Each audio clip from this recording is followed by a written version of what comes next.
Well,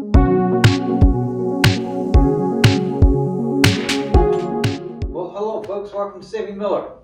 So, something amazing happened today. I got my hands on this beautiful old Cincinnati 24 drill press.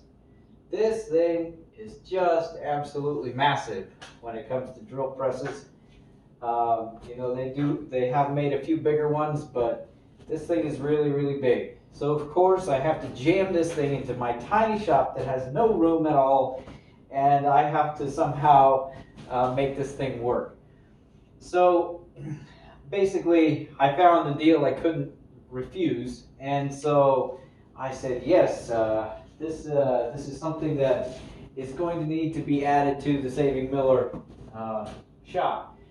So this thing is basically, I got it today, so I've messed around with it a little bit. I've done a few minor adjustments. I've done some lubricating, but this is basically part one. And as I've done some research, I don't want to overemphasize that word. I did some internet searching. Okay, let's use that term instead of research. As I did some searching, it was actually fairly difficult. So Cincinnati is a tool brand that's over 120 years old, but it's gone by so many different variations that it's really hard to figure out where we are.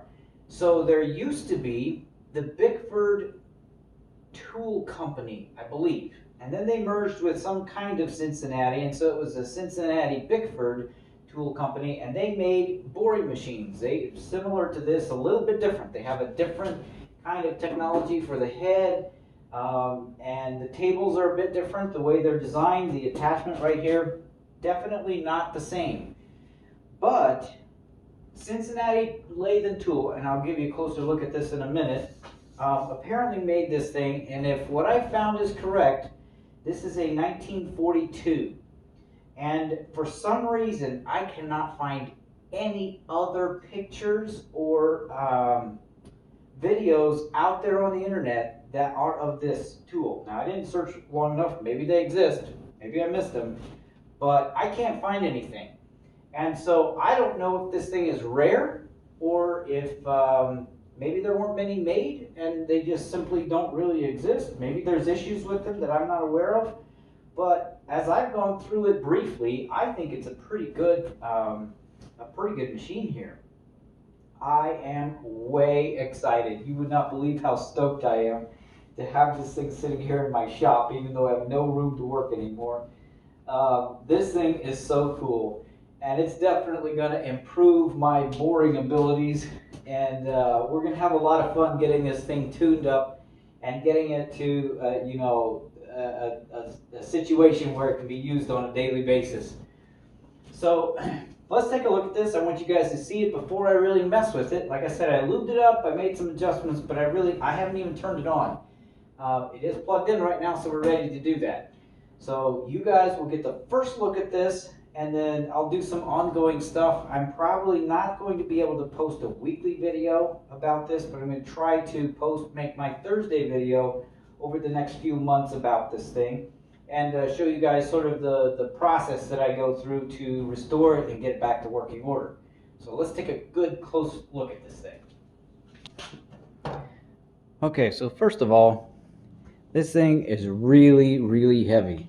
Everything about it is super thick and heavy. It should be a very stable drill. Here you can see the frame. You know, that's probably about 1/2 inch. The casting is a pretty solid piece there, so you can see the main mast or stem here. The table is very heavy as well. It's got these great slots in it, so we'll be able to bolt things down, and I'll be able to hopefully secure a vise on there. The base doesn't really have any holes in it. It does have holes there to secure it to the floor. So as we move up, this is interesting. So I don't think that this has anything to do with the tool manufacturer. I think this is someone who probably owned it. And so I have not searched anything about that company to see who they are or what that might mean. So here, the 24 Cincinnati is actually in the casting. This is cast into this upper piece, and this thing is basically in three large pieces. There's the base, and then there's this initial piece here that has the table attachment. And then we've got the upper piece that's on here. So presumably there are some bolts in here, and there's bolts down there, so it could be partially disassembled. The screw type table raising mechanism there could also be detached. And then the motor, of course, is not original. I'm not sure how good this motor is. This is a Dayton farm duty motor. It is rated for continuous duty. Thankfully, it's a single phase, and it is 1 horsepower. So I think that's going to be just fine for it, you know, for what I do. But it has a decent mounting plate there, and then this lever is actually to loosen this. It's kind of awkward, but it works. So that allows you to tilt the motor forward in order to loosen the belt. And then down there is a stop screw. So right there it's against. I need to actually loosen that a little bit. The belt is a little bit loose. So definitely this is not original, which is perfectly reasonable. The original motor is probably long gone. The one marking, and I'm going to turn the camera so you guys can see this. Okay, so there's the serial number. So the 1L indicates 1942 if the document that I found is correct. So that's how I'm identifying it as a 1942. Now, I think everything is complete except for this, and I would love if someone knows something about this. There's a weight on the back, and there's a little, let's see if I can get in there so you can see it. There's a little notch there, and it looks like there's supposed to be a shaft running across here with maybe a pulley on it for this cable to slide over. This cable locks, it has this little catch, and it locks into the top here. And then there's also the slot in the front here. So I'm not sure what the difference is between these two, but this appears to be a counterweight for raising and lowering that piece. So that cable comes over there, and it's attached to this, and this weight is actually sitting down on the bottom right there right now. So the weight's not really acting on this. It does appear like these are set screws, and I've not messed with this at all. I haven't moved it or tried to move it even, but it looks like this thing, you know, raises and lowers. And I think there used to be a crank right here potentially to do that, so you could crank it and move that up and down. Now, I did do a little bit of work to get this to move better, but it seems like the spring and the bearings and everything here work fine for raising and lowering this. It doesn't appear to me that this thing has had a lot of use. I don't think it has really been used much. So there are a couple of issues that I've run into, and I would be so appreciative if somebody could figure out what this is. So this piece in here is to secure the table to the mast so that it doesn't shake around. So I'll show you this. Right now, this thing just rocks all over the place. And in the front, right here, we've got a locking shaft, and then we've got the shaft here to raise and lower it. Well, it goes up and down just fine with the screw mechanism, but the locking shaft is not functioning correctly. So I think I know how I can fix this, but I'd really like to know how to do it correctly. On the top here, we have a screw, and it doesn't hold anything in place. It just threads in there. I've taken it out, and it looks like there was a screw on the bottom, but it's broken off. So I think I know how to fix that, but if someone could give me some professional advice, that'd be fantastic. Now on the top, in order to get it into the shop, I had to remove a piece that was up here. So the shaft actually comes through the top, and it has a guard on it. So I've removed that piece. It's just sitting over here right now. There you can see it. had to take that off to get it into my underneath the 7-foot door. And I thought this was pretty cool. So in order to adjust the belt, to adjust the speed, that top shroud just lifts right up. And it's actually fiberglass. So that's the only piece on this thing that's really relatively fragile. Everything else is heavy, cast iron and machined steel.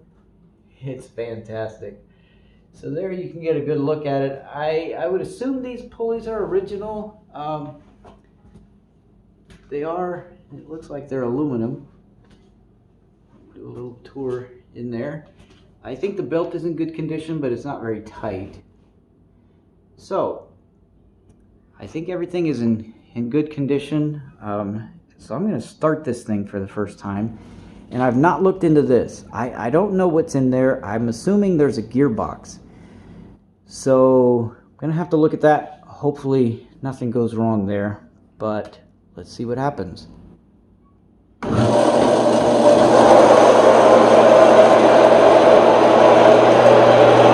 the belt is definitely really loose. I need to tighten that thing up. Very slow speed, but look at that. Look at that. I can hold the camera still. That thing is very, very stable.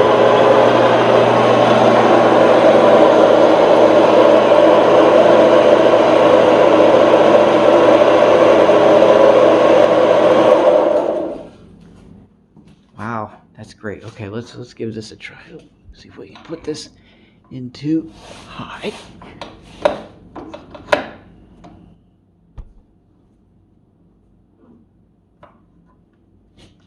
I got this in earlier.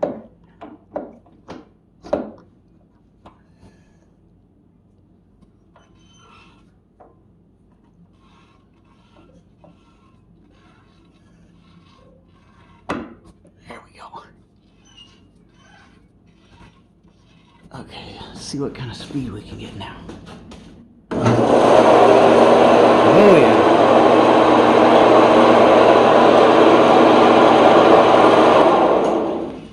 That's fantastic.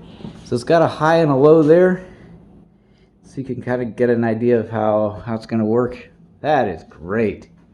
And of course, that's the neutral as well.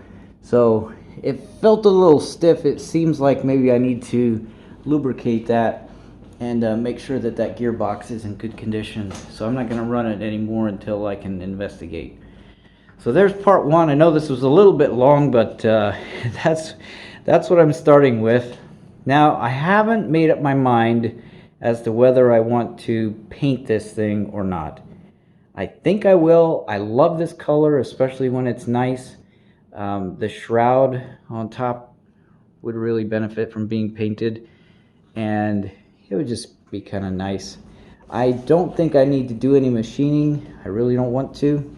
And it seems like all of the mechanicals are good. So this would basically, the restoration is really going to be about making the adjustments, fixing the table, making sure everything works well, and then painting it, fixing all. I don't like rust, and so like those screws can easily be replaced, and I can fix this thing and make it work better and look better. So I think that's my plan. That's what I'd like to do, get it all functional, and then I will probably paint it to make it look better. So that's the project that's coming up. Saving Miller out.